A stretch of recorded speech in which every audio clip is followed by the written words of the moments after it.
ಎಲ್ಲರಿಗೂ ಜೈ ಭೀಮ್, ನಮಸ್ಕಾರ. ನೋಡಿ, ಕೆಲವರಿಗೆ ಈ ದಲಿತ ಸಂಘಟನೆಗಳ ಬಗ್ಗೆ ಮಾತಾಡಿದ್ರೆ ಮೀಸಲಾತಿಯಿಂದ ಆಯ್ಕೆ ಆಗಿ ಬಂದಿರ್ತಾರಲ್ವ, ಅವರು ದಲಿತ ಸಂಘಟನೆಗಳ ಬಗ್ಗೆ, ದಲಿತ ಸಂಘಟನೆ ನಾಯಕರುಗಳ ಬಗ್ಗೆ ಮಾತಾಡಿದ್ರೆ ಇತರೆ ಜನಾಂಗದ ಓಟನ್ನು ಪಡಿಬೋದು ಅಂತಕ್ಕಂಥದ್ದು ಅವರೊಂದು ಉದ್ದೇಶ. ಅದು ಅವರು ಮಾತಾಡ್ತಾ ಇಲ್ಲ, ಕಾಣದ ಕೈಗಳು ಅವ್ರ ಕೈಲಿ ಮಾತಾಡಿಸ್ತಾ ಇದೆ ಅಷ್ಟೇ. ಛಲವಾದಿ ನಾರಾಯಣ ಸ್ವಾಮಿಯವರು ಒಂದು ವಿಷಯನ ತಿಳ್ಕೋಬೇಕು. ದಲಿತ ಸಂಘಟನೆಗಳ ಇತಿಹಾಸ ಏನು, ಈ ರಾಜ್ಯದಲ್ಲಿ, ಈ ದೇಶದಲ್ಲಿ ದಲಿತ ಸಂಘಟನೆಗಳ ಇತಿಹಾಸ ಏನು, ದಲಿತರ ಹೋರಾಟ ಏನು. ನಾವಿಲ್ಲ ಅಂದರೂ ನೀವೇ ಇಲ್ಲ.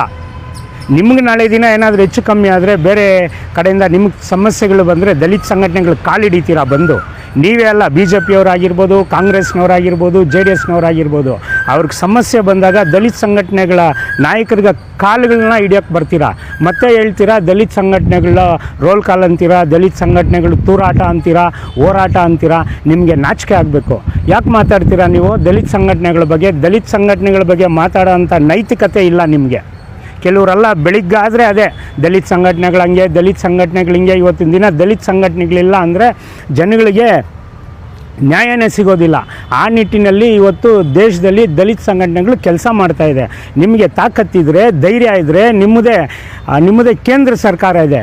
ಇವತ್ತು ವಿದ್ಯಾರ್ಥಿಗಳು ನೀಟ್ ಪರೀಕ್ಷೆ ಪ್ರಶ್ನೆ ಪತ್ರಿಕೆ ಸೋರಿಕೆ ಆಗಿದೆ ಅಂತೇಳ್ಬಿಟ್ಟು ಹಗಲು ರಾತ್ರಿ ಜಂತರ್ ಮಂತರ್ನಲ್ಲಿ ಮಳೆ ಅನ್ನಿದೆ, ಬಿಸಿಲು ಅನ್ನಿದೆ, ಗಾಳಿ ಅನ್ನಿದೆ ಹೋರಾಟ ಮಾಡ್ತಾ ಇದ್ದಾರೆ. ಅವ್ರಿಗೆ ಒಂದು ಬೆಂಬಲವಾಗಿ 4 ಮಾತನಾಡಲಿಕ್ಕೆ ಯೋಗ್ಯತೆ ಅಲ್ಲ ನಿಮಗೆ. ದಲಿತ ಸಂಘಟನೆಗಳ ಬಗ್ಗೆ ಮಾತಾಡ್ತೀರಾ ಅಲ್ಲ ರೀ? ಆ ವಿದ್ಯಾರ್ಥಿಗಳು ಏನು ಕೇಳ್ತಾ ಇದ್ದಾರೆ ರೀ?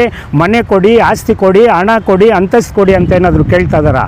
ಅವರು ನೀಟ್ ಪರೀಕ್ಷೆ ಸೋರಿಕೆ ಆಗಿದೆ, ಇದಕ್ಕೆ ಎಷ್ಟೋ ಜನ ವಿದ್ಯಾರ್ಥಿಗಳು ಆತ್ಮಹತ್ಯೆ ಮಾಡಿಕೊಂಡು ಸತ್ತೋಗಿದ್ದಾರೆ, ಇದಕ್ಕೆ ನ್ಯಾಯ ಕೊಡಿ ಅಂತ ಹೇಳ್ಬಿಟ್ಟು ನೀವು ಅವರು ಹೋರಾಟ ಮಾಡ್ತಾಯಿದ್ರೆ ಪೊಲೀಸ್ ಅವ್ರನ್ನ ಬಳಸ್ಕೊಂಡು ನೀವು ಗೂಂಡಾಗಿರಿ ಮಾಡ್ತಾಯಿದ್ದೀರಾ, ಲಾಠಿ ಚಾರ್ಜ್ ಮಾಡಿಸ್ತಾ ಇದ್ದೀರಾ.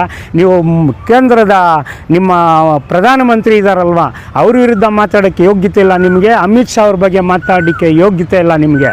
ದಲಿತ ಸಂಘಟನೆಗಳ ಬಗ್ಗೆ ಇದೇ ಕೊನೆಯದಾಗಿರಲಿ.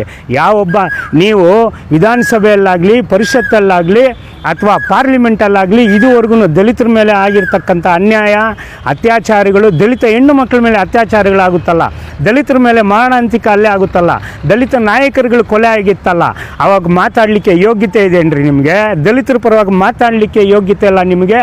ಇವತ್ತಿನ ದಿನ ದಲಿತ ಸಂಘಟನೆಗಳು ಬೆಳಿಗ್ಗೆ ಹೋರಾಟ, ಸಂಜೆ ತೂರಾಟ ಅಂತ ಹೇಳ್ತೀರಾ. ಛಲವಾದಿ ನಾರಾಯಣ ಸ್ವಾಮಿಯವರೇ, ನಿಮಗೆ ಕೊನೆಯದಾಗಿ ಎಚ್ಚರಿಕೆಯನ್ನು ಕೊಡ್ತೇವೆ. ನಿಮಗೆ ಅಲ್ಲ, ಯಾವೊಬ್ಬ ಮೀಸಲಾತಿಯಿಂದ ಆಯ್ಕೆಯಾಗಿ ಬಂದಿದ್ದೀರಲ್ಲ ನೀವು, ಎಂ ಪಿಗಳಾಗಿರ್ಬೋದು, ಎಮ್ ಎಲ್ ಎಗಳಾಗಿರ್ಬೋದು, ಯಾವುದೇ ಪಕ್ಷದವರಾಗಿರ್ಬೋದು, ದಲಿತ ಸಂಘಟನೆಗಳ ಬಗ್ಗೆ ಮತ್ತೊಮ್ಮೆ ನೀವೇನಾದರೂ ಮಾತಾಡಿದ್ರೆ ಕಂಡಲ್ಲಿ ನಿಮಗೆ ಗೆರಾವ್ ಆಗ್ತೀವಿ ಅಂತ ಹೇಳ್ಬಿಟ್ಟು ಈ ಮುಖಾಂತರ ಎಚ್ಚರಿಕೆಯನ್ನು ಕೊಡ್ತಾ ಇದ್ದೀವಿ. ಜೈ ಭೀಮ್.